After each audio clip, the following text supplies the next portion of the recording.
Salut à tous, petite vidéo pour vous présenter la nouvelle version de Next Edito. Donc c'est parti, on lance Next Server et vous allez voir que dès le début, beaucoup de changements.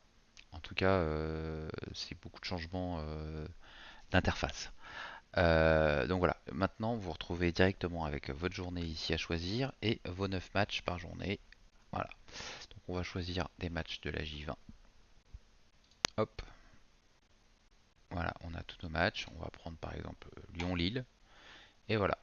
Donc vous voyez, c'est assez différent tout en restant assez similaire quand même. Plus lisible, plus aéré, dirons-nous, mais ça reste très très similaire. Vous pouvez toujours choisir vos joueurs soit en all player, soit pour avoir votre 11 de départ avec vos remplaçants. Euh, Ça reste exactement la même chose. Pareil, toutes vos stats ici. Concernant les stats joueurs, ça reste pareil. Vous cliquez sur le joueur, vous avez ses datas. Quand il n'y a pas de data, c'est grisé. Donc ça, aucun changement vraiment. C'est juste, on va dire, esthétique et un peu plus lisible à mon sens. Euh, Derrière, vous avez l'onglet Team. Je vais y revenir après parce que c'est dans celui-ci qu'il y a pas mal de changements. L'onglet Top, voilà, donc pas de changement. Ça reste à peu près similaire. Les Insights, c'est pareil. La Live Win Probability, même chose. Match Histo Radar, aucun changement. Ça reste vraiment la même chose, hein. On n'oublie pas le petit refresh pour le radar. Mais voilà, ça reste très similaire à ce que vous aviez avant. Là où il y a des petits changements, déjà, c'est votre liste d'export que vous aviez avant sur le côté droit. Vous l'avez toujours, mais elle est masquée. Donc en fait, pour voir vos exports, vous avez juste glissé votre souris ici. Il n'y a pas besoin de cliquer, hein, juste en faisant glisser la souris, paf, votre liste d'export, elle arrive ici. Au même titre que si vous voulez changer de match, ce qui a priori ne doit pas arriver, mais bon, on sait jamais. Vous pouvez ici retrouver votre liste de départ. Donc en fait, voilà, vous choisissez votre journée. Alors, petit bug, on va dire, si vous voulez choisir un autre match de la J20, bah, le problème c'est qu'il faudra cliquer sur J20, mais ça marche pas. Donc il faut cliquer sur un autre jour, une autre journée, et ensuite revenir sur J20 pour voir tous vos matchs apparaître. Voilà. Donc on se remet sur notre Lyon-Lille. Donc voilà. Ici donc on peut changer la sélection des matchs et ici on retrouve nos exports. Les véritables changements, ils viennent sur les stats équipes. Donc on va dans Teams, voilà. Tout de suite, on voit il y a des jauges maintenant, ce qui permet au premier regard de voir vraiment sans avoir besoin de consulter les chiffres quand il y a un écart sur une stat entre deux équipes. Donc ça peut être assez pratique. Par exemple, de voir parfois voilà les centres réussis, voilà 25 à 5 tout de suite en voyant la jauge, on n'a même pas besoin de voir lire les datas, on voit en un coup d'œil qu'il y a une grosse différence. Donc c'est intéressant et ça permet d'être un peu plus réactif aussi s'il faut, si besoin. Donc voilà, donc la jauge, bon, c'est très visuel, mais c'est une des premières différences. Et ce qui est surtout important et un des deux changements majeurs, c'est la possibilité maintenant d'afficher des stats collectives. Je dis bien collectives, hein, c'est uniquement collective. Soit l'actuelle, donc c'est celle que vous passez aujourd'hui, c'est celle sur la globalité du match à l'instant T, soit les 15 dernières minutes, soit les 30 dernières minutes, soit la mi-temps 1, soit la mi-temps 2. Alors les chiffres que vous allez voir là sont pas forcément bons parce que le match est terminé, qu'il y a des datas qui disparaissent un peu. Donc, enfin bref, c'est un petit peu le problème, c'est que pour tester ces choses-là, il n'y a que pendant les matchs qu'on peut le faire. Donc, on peut pas faire de test en amont. Et que du coup, bah, c'est comme ça que pour la semaine dernière, par exemple, on s'est rendu compte des petites erreurs sur les nouvelles versions. Donc, normalement, ça devrait bien se passer. Mais n'hésitez pas à nous remonter si vous voyez des choses un peu étonnantes. Ce qu'on va pas espérer, bien évidemment. Donc ça reste en current vos stats globales, comme d'habitude.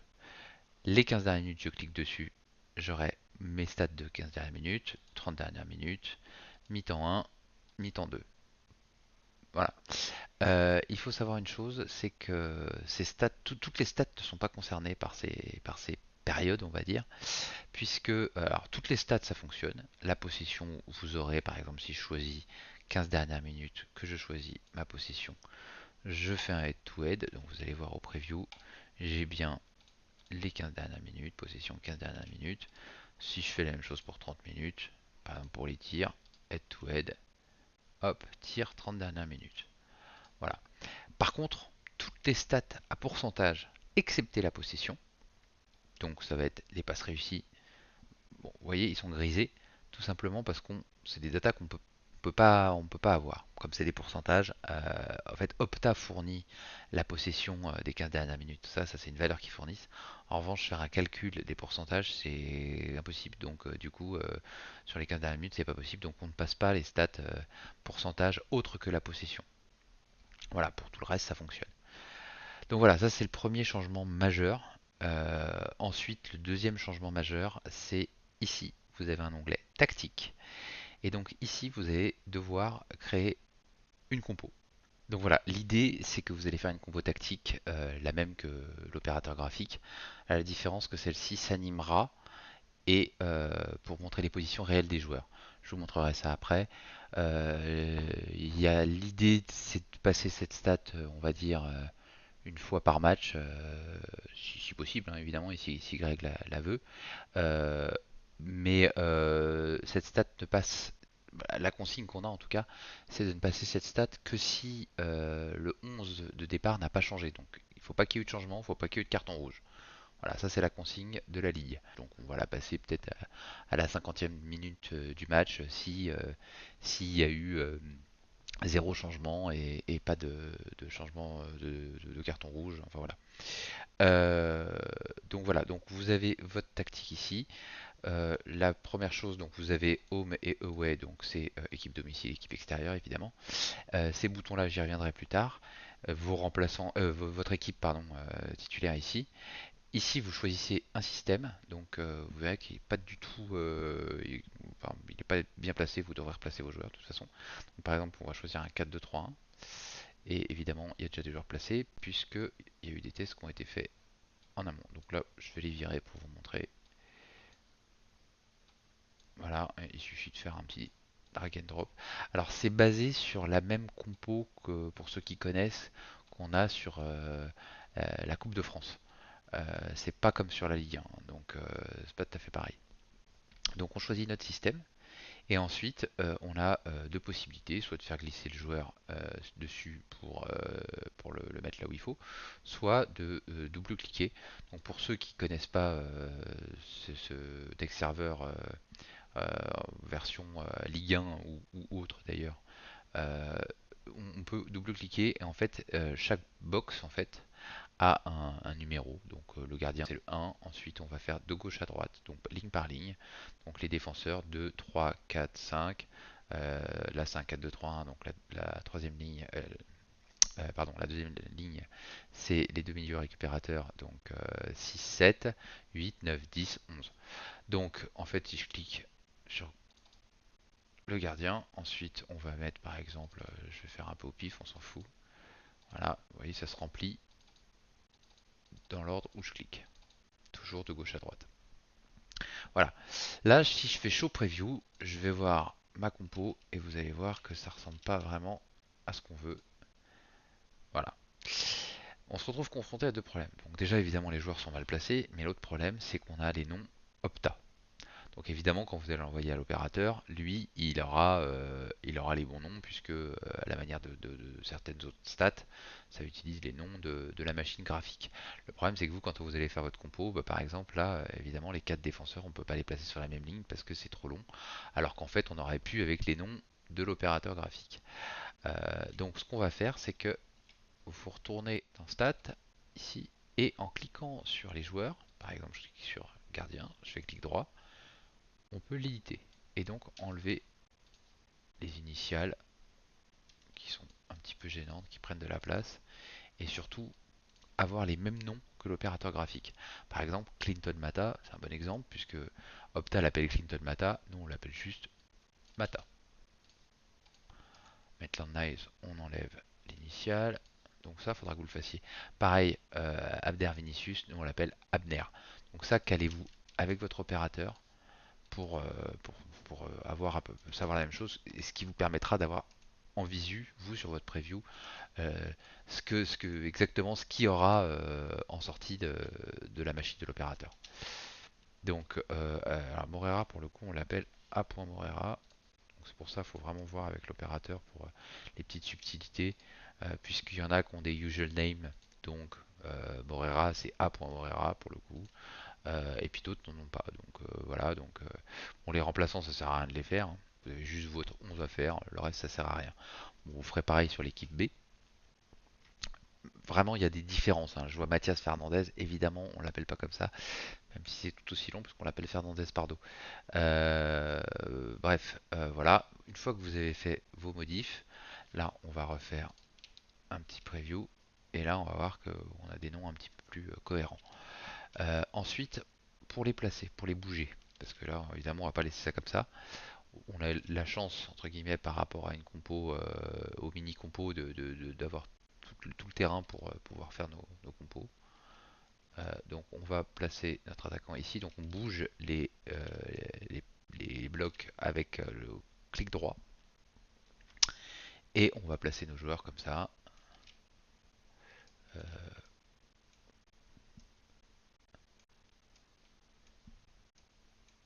Voilà. 4, 2. Alors le problème qu'il y a aujourd'hui, je trouve, c'est que les lignes et l'épaisseur des noms étant assez fine, quand vous avez un nom sur une ligne, c'est pas très heureux, c'est pas très lisible. Donc essayez dans la mesure du possible de les éviter.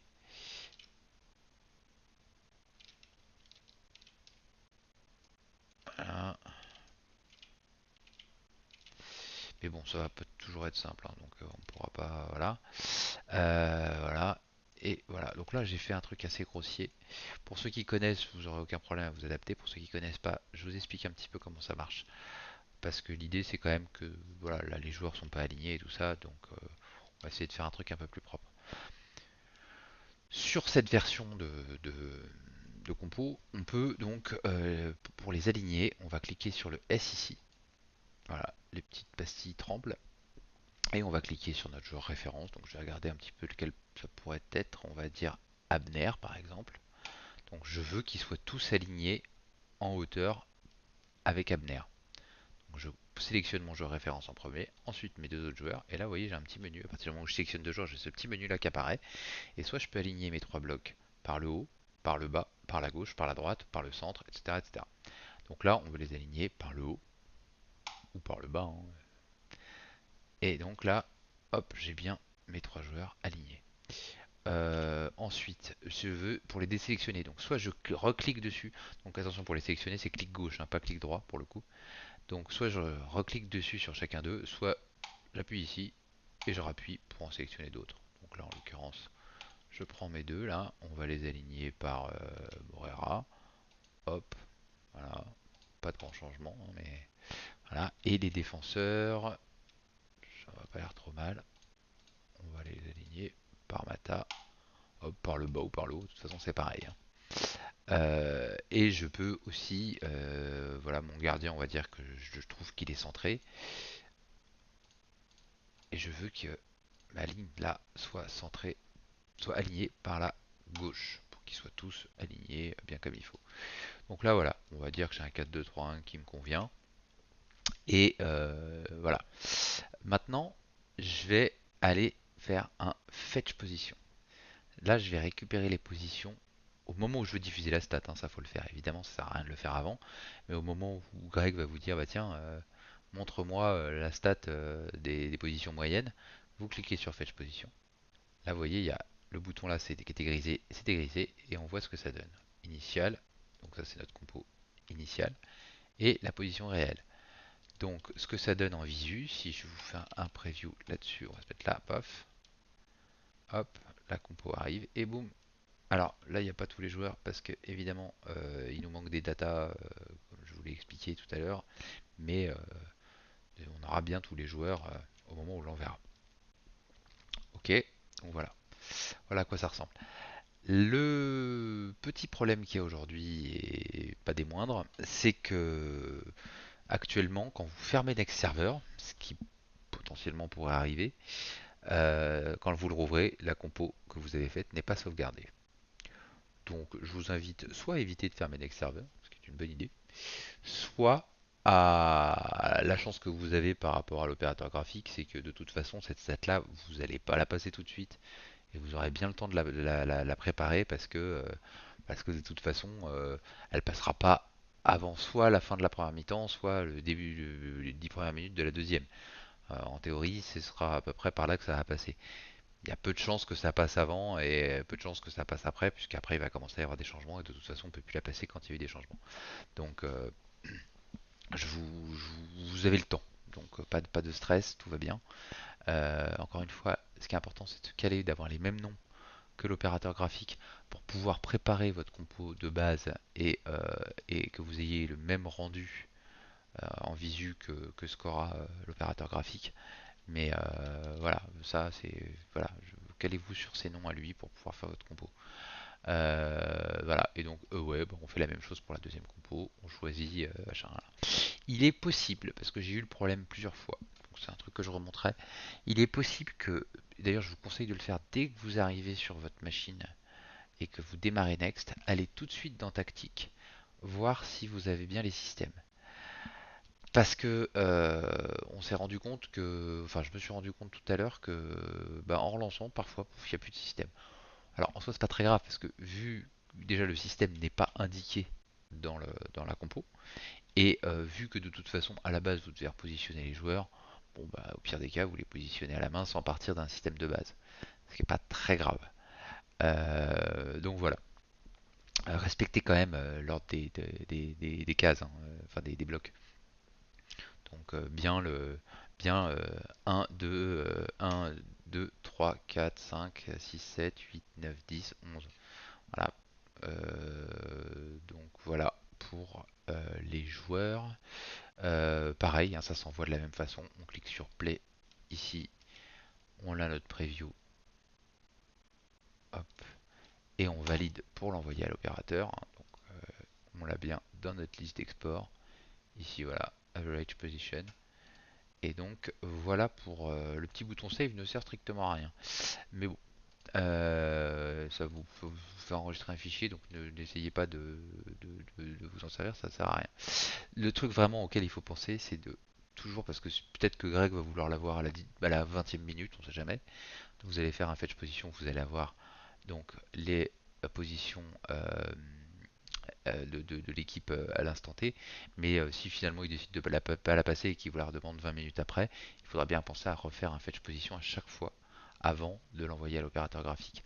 Au même titre que dans Average Position, vous pouvez les bouger. C'est-à-dire que s'il y a deux joueurs qui vraiment se mordent dessus, ce qui peut arriver, hein, voilà comme ça, vous pouvez éventuellement proposer à Greg de les écarter un peu pour que ce soit moins, que ça se marche moins dessus, quoi. Donc voilà, vous avez cette possibilité-là.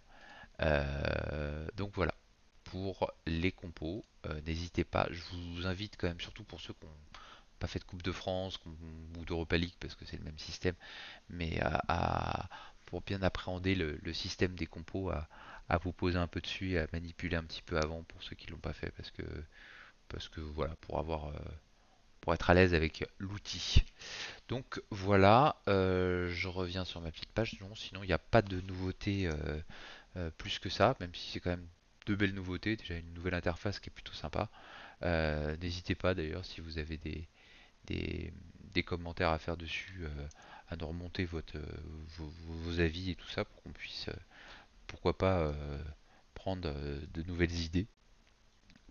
Ça peut être pas mal. Voilà, donc pour cette nouvelle version, vous n'hésitez surtout pas à m'appeler si besoin et voilà.